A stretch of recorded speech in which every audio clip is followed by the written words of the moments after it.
Order, order. I call Nickie Aiken to move the motion. Thank you, Mr. Chairman. It is a pleasure to serve under your chairmanship.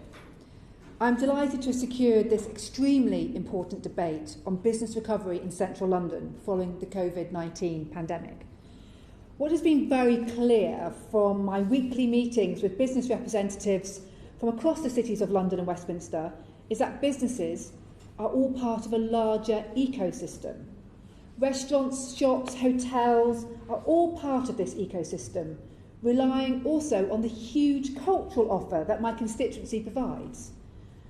What COVID has really proven is that if we take one part of this ecosystem away, for example, theatres, and not allow them to open to full capacity, there is a vast knock-on effect on all surrounding hospitality businesses, as well as the other cultural offers such as museums and galleries. I am confident that London will bounce back, but the government has a choice around how quickly that happens. The cities of London and Westminster are home to the monarch, to the head of government, and to Parliament. It is also home to the nation's High Street, Oxford Street, and the cultural and entertainment powerhouses of Soho and Covent Garden. On one hand, Westminster's businesses supported in excess of 715 jobs and contributed to £53.6 billion annually to the national economic output. This is the highest contribution of any local authority in the United Kingdom. And to put this in context, Chairman, pre-pandemic, the Oxford Street district alone generated £13 billion of GVA. That is 25% of the entirety of Wales's GVA. On the other hand, the UK's world-class financial sector, based in a square mile in my constituency, is the underlying strength of our international trade and total services exports. The City of London has the largest financial services cluster in the world, with nearly 60,000 companies and hundreds of thousands of jobs for workers commuting in pre-pandemic. A key concern regarding the London recovery is business rates. This system, born in the 16th century, is wildly out of step with the modern digital age. And even before the COVID-19 pandemic, the system was not working. It was not fit for purpose. Empty retail space was on the rise, footfall was in decline, and the sector was grappling with systemic shift in customer behaviour. The pandemic has only accelerated this. It has also laid bare the urgent need to create a fairer and more sustainable tax system that relies less on property and doesn't only go one way, up.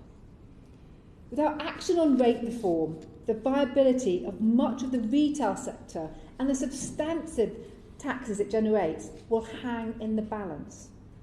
Specifically for central London, it would be useful if the Minister could consider the business rate relief cap of £2 million to be temporarily removed, so businesses can secure the relief they need right now.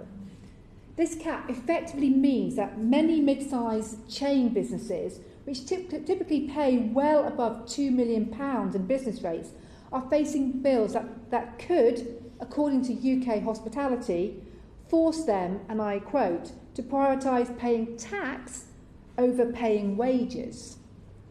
The large hotels and event spaces dependent on business conferences and meetings will be particularly hit by the cap, and in these cases will be paying business rates in full by the end of July, with no realistic prospect on an uptick in income until at least the autumn.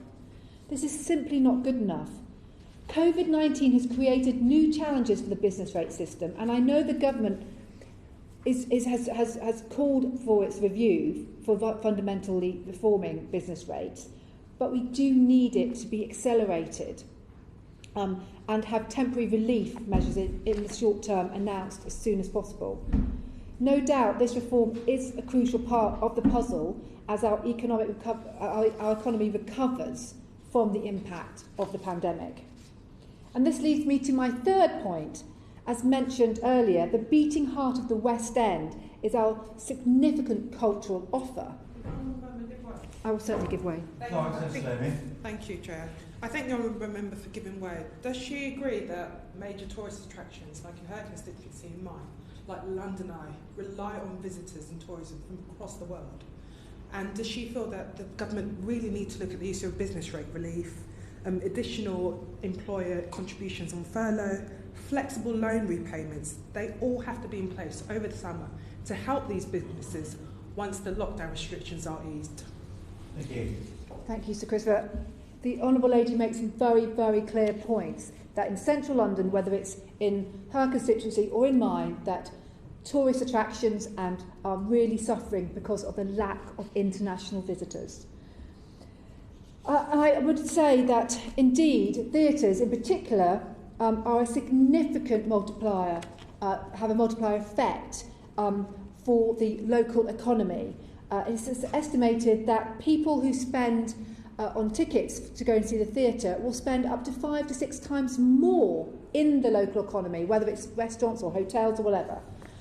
And to remedy this, there are several areas we should urgently address for our recovery from COVID-19, which will no doubt have a significant impact on the central London ecosystem. Firstly, and in light of recent decisions, I ask the government to give due consideration to a government-backed insurance scheme to help event organisers plan for the risk of COVID-19 related cancellations. Indeed, UK Theatre's recent May 2021 survey of members' planned economic activity up until June next year on planned productions and productions currently running was 67% on 2019 levels. And of that, 66% is planned for stage 4, which has now been delayed. Without a government insurance package, the theatres themselves, expect this number to fall to around 35 to 50%, which will have a devastating hit to the sector, as well as those who rely on its influence to draw in consumers. Secondly, UK Music has noted that extending the 5% VAT freeze for cultural tickets until the end of the financial year 22 would go a long way to incentivise activity into the capital and support investment. Indeed, by keeping VAT low, the government will be allowing more money to be invested into these venues, recapitalising and paying off pandemic debt. And we know how much pandemic debt many of these companies have got. On another note, Mr Chairman, I'm glad to see that the government's tourist recovery plan launched this month acknowledges that London is the gateway for international tourism and as such is an integral part of the wider UK levelling up agenda. Support and investment for central London must reflect this and help mitigate its reliance on high volume footfall from tourists and workers. In central London, international visitors account for 50% of all spending, even though they only make up 25% of visitors. But with the international travel market not likely to start growing again until early next year, possibly into the spring next year, shops will be open with the return of all the costs that entails, such as business rates, rents, employee costs. But they won't yet have the major customer footfall spending money in their premises. This will put new pressure on businesses that have already exhausted their reserves. So how can we mitigate this? It could be as simple as allowing Sunday trading hours from 6 to 8 p.m. to be extended in the international centres of the West End to accommodate new patterns of opening hours. And when I talk about the West End, I also mean Knightsbridge as well, which is another recognised international centre. I raise this now because prior to the pandemic, very few theatre productions, for example, ran a Sunday matinee. But now, theatres are increasingly looking at scheduling Sunday matinees, and it's likely that Sundays could become as busy as Saturdays. And with this comes increased need from the consumer. With most other global international centres having no restrictions, such as New York, Dubai, Tokyo, Beijing, Hong Kong, and even Edinburgh, We are at a competitive disadvantage in central London, or London. So allowing longer Sunday trading in an international centre would have a localised impact of up to £290 million net in additional sales and 2,000 full-time jobs, not to be sniffed at. This support measures cost nothing for the government, but can mean the world to businesses in London. I would also urge the government to work with businesses to seek new ideas to encourage more visitors, especially high-spending ones, into our areas. Most experts estimate that international tourism will not return to 2019 levels until 23 at the earliest. Now, the government should do all it can to accelerate their safe return, with plans to promote London globally as a place to visit and do business in. And on a similar note, how office workers react post-pandemic will be important to business recovery in the capital. The government does need, I believe, to do all in its power to stimulate the safe return to the office.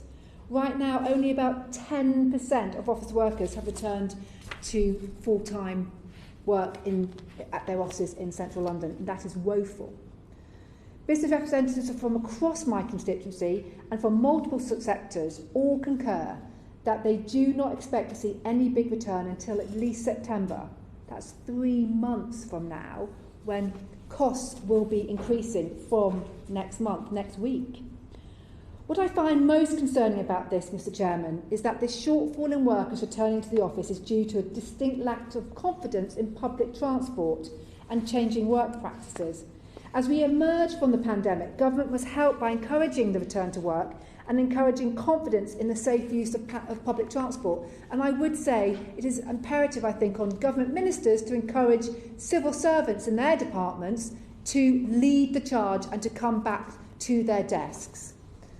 I appreciate that over the summer and into the autumn we won't be seeing the same volumes of office workers, but even seeing a return of working on a flexible basis, say 2 or 3 days a week, while we return or recover in the short term, would have a great, huge impact on the economy in central London. And indeed, I do welcome this week's announcement by the government of the new flexible season tickets for this reason. Within London itself, we need a robust transport system that commuters are confident to use again, with the Mayor working constructively with the government to ensure that that is the case. Mr Chairman, I will leave it there for now because I am confident that London will recover from the COVID-19 pandemic, as it has recovered from previous shocks, whether it's plagues, fires or world wars. Now I want to see London getting some recognition from the central government in the key role it plays to support the UK's economy. And we need that recognition to be married to a clear vision of business recovery in central London. Thank you. The question is that this House has considered the recovery of businesses in central London from the COVID-19 outbreak. Paul Scully. Thank you very much, Sir Christopher, and it's a pleasure to serve under your chairmanship. And I'd like to start by congratulating my honourable friend, the member for the Cities of London and Westminster, for securing today's really important debate, and thank the honourable friend, my honourable friend, for all the work that she is doing, engaging with businesses, making sure that their voices are heard in this place and across London as well, through the Mayor, the GLA and all of the boroughs. It's so important that actually we do, as she says, work together really constructively in this area, because that's the only way that we're going to get bounce back. London itself, normally, exactly as she says, bounces back every time. It normally leads the charge in the UK from bouncing back from adversity and every recession. This time, I have no doubt that the same will be true, but unlike leading the way, it's clear from the feedback we're getting from the cultural sector, the hospitality sector, that London is lagging behind. And the reason being that she's outlined the reasons, some of the reasons why. London is 3 times the size of the next European city, never mind a UK city. So it has itself a centre of gravity through, and mainly based on public transport, and it's giving people the confidence to come back in, as she says, to enjoy the benefits of being in the workplace, enjoy the benefits of what London has to hold. But it goes beyond that confidence. I describe it confidence and joy, because you can get people back in the first time, but then if things are too onerous, if things are too difficult for people, then frankly, in terms of hospitality terms, maybe they'll go back and just rely on a ready meal and a bottle of wine in their back garden or something like that, which might be a great opportunity every now and again, but that's the last thing we want to help London's recovery, to make sure that it remains the greatest city in the world to live, to work, to bring up a family, to really enjoy. And for me, that's lived on the outskirts of London for the best part of 30 years, the greatest thing about having that opportunity is I can enjoy the green spaces that I have in outer London, the schools that I have in outer London, raising a family there, but I have London on my doorstep as well. So as well as the benefits of the suburbs, I have the benefits of the city with the theatres, the London Eye, as the Honourable Lady Member for Vauxhall said, and the restaurants that rival anything available in the world. You can literally get around the world within the few square miles of Greater London itself, and that's so important, because as we talk to businesses that are encouraging people, or not, as you said, back into their workplaces, we have to remind them that London and all those businesses that serve people in their workplaces can't sit there and wait on fresh air. They can't sit there and necessarily be there for people if they don't come back and use them. And so that's why it's so important that we do encourage people to come back into London. And as she rightly says, London itself generates 25% of the GDP of the entire country, and with the West End itself is 4% of the GVA of the country, just in the West End before you get to the city, before you get to Canary Wharf. And that's really testament to the work that the Honourable Lady and all of those people that she engages is so important that we celebrate and showcase their work. She talked about business rates, and clearly London has a particular issue because of the costs of properties here, the cost and therefore the business rates that follow. And she'll be aware, I think she referenced it actually, that we've got a fundamental review of business rates, and that's due to report back in October. Personally, I hope that really is as fundamental as it suggests, because she's right in terms of property costs. It does affect London in particular, but it also, one of the things that I discovered as I was working through the COVID measures that and support measures that we were putting in place, was that the grant system, probably the seemingly easiest system to actually deliver, it still had its challenges. And why was it seemingly easiest? Because actually local authorities across the country knew exactly who qualified, because they were in the first tranche of grants. We knew who were the retailers, who were the hospitality sector, which were the small businesses getting small business rates relief. What local authorities didn't quite have is the bank account details of whom to pay to. It was some fundamental things like that. So sometimes the local authorities' relationship with their local businesses wasn't quite as close as they might have liked and might have expected. So there's all these unintended consequences that we've had to work through at pace over the last year, leading to me speaking to something like 112 different local authorities across the country to see what more we can do to help them along that. But in London itself, again, the grant scheme, and I'm pleased that with all of these schemes we were able to flex on representation from colleagues like my Honourable Friend, to try and iron out some of these unintended consequences. And indeed, the early discretionary grants were based on residents living in those areas, which obviously affected her constituency, where in the City of London, there's not that many people living there, but there's a lot of businesses. So clearly, again, that was an unintended consequence that we were able to correct in later iterations of those discretionary grants. And so I think that's testament to the fact that we've been able to flex, we've been able to work in what was frankly completely unprecedented times, and we've had to work at pace to be able to change, to be able to develop support accordingly, and we'll continue to do so, because we have put in £352 billion to date. It's £407 billion when you include various fiscal support as well over with the following year to come as well. And that's, for me, as a small government free market conservative, having just put in one of the biggest interventions since the Second World War. It gives me 407 billion reasons why we've got to get this next bit right, why we've got to have protected those jobs, protected those businesses, protected the spirit of London.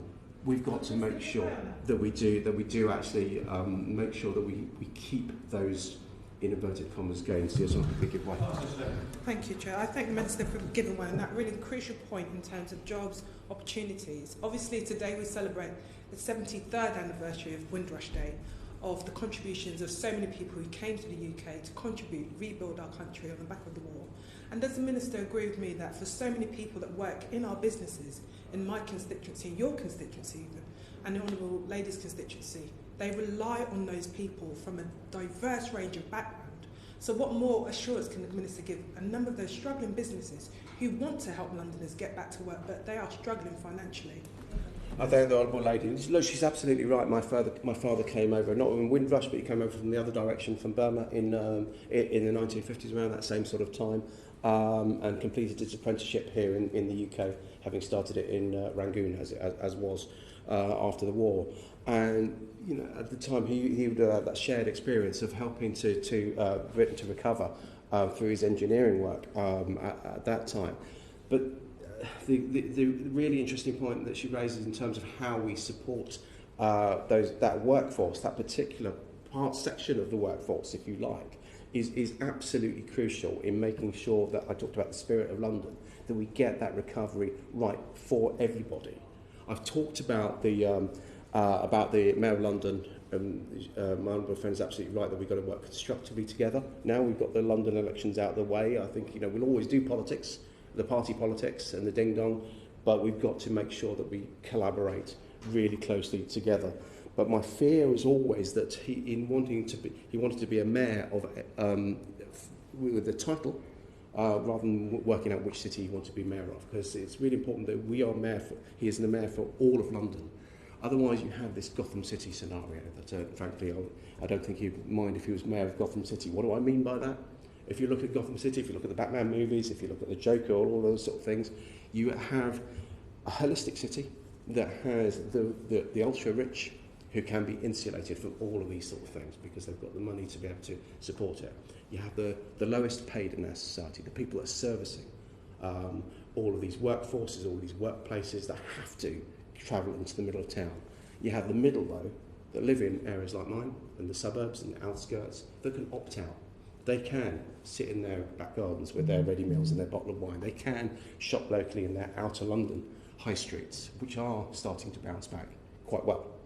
But that leaves a massive gap in the city centre, in the central activity zone. It's slightly unromantically been titled over the last few years, but essentially the West End, the City of London, the Canary Wharf, those areas that people around the world know so well and actually look to London and invest in London and travel to London and want to come here because they know those areas. That's the ones that you see in the films. That's the one that you see in the tourism brochures and these kind of things. But then we get to the fact that how do we attract international visitors to go into that area and beyond and across the UK. And that's why the tourism recovery strategy was so important, to make sure that we can start that slow burn, because we know it will take time to get international visitors back to the UK, but we must do that. But we've also got to get domestic tourists here to London as well. And that's why I do absolutely agree with the Mayor that the campaign that he's got at the moment, Let's Do London, is far better campaign than we've had in previous iterations of reopenings after lockdown, because there's a real call to action there. If you look around London, whether it's the London Eye, whether it's the Tower of London, which I had the privilege of going to the other day, Tower of London, the Museum of London, the British Museum, the Royal Opera House, all of these areas, there are no queues.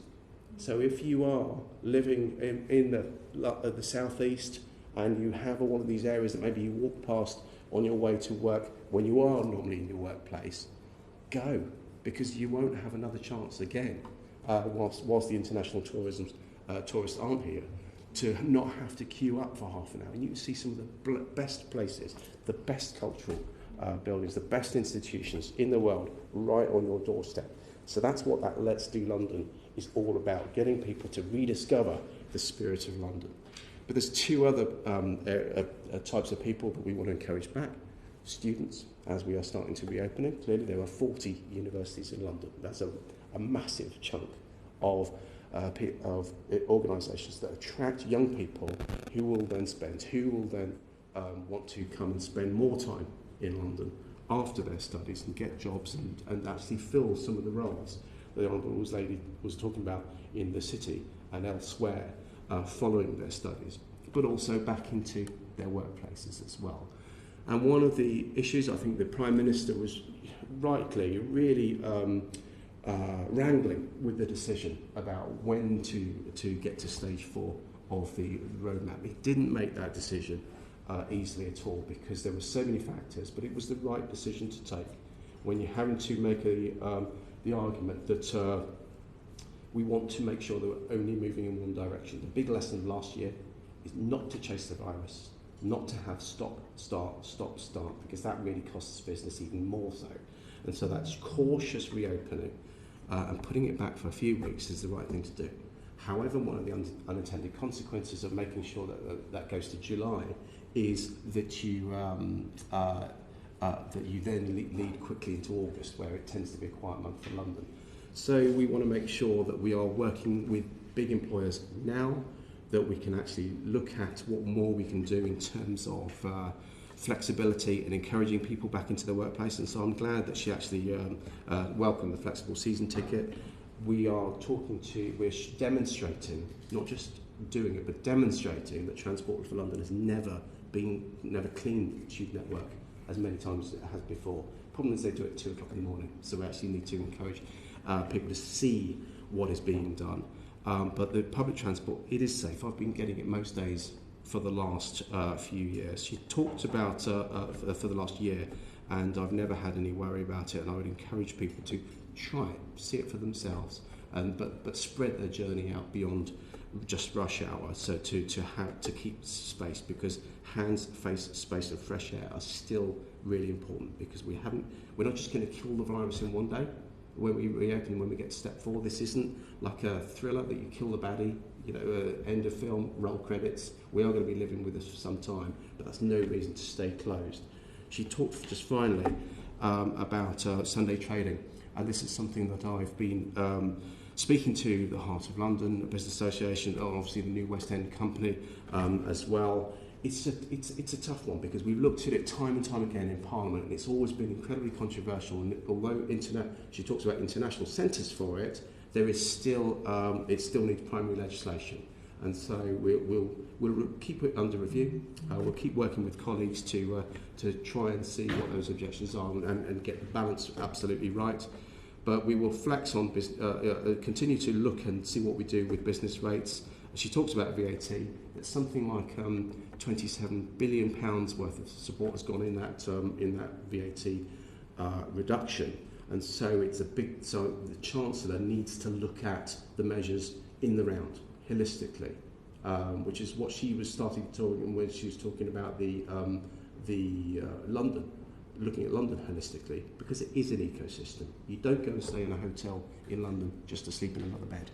You do it because of the theatres, because of the restaurants, and because of the all of the other things that London has to offer. And that's what we have to protect. We'll continue to try and do that, but working together with the Mayor, with the boroughs in this place, and with our businesses and our communities. Thank you. The question is that this House has considered the recovery of businesses in central London from the COVID-19 outbreak. As many of you can say aye. Contrary, no. I think the ayes have it. The ayes have it. Order, order, and the sitting is suspended until 2:30 p.m.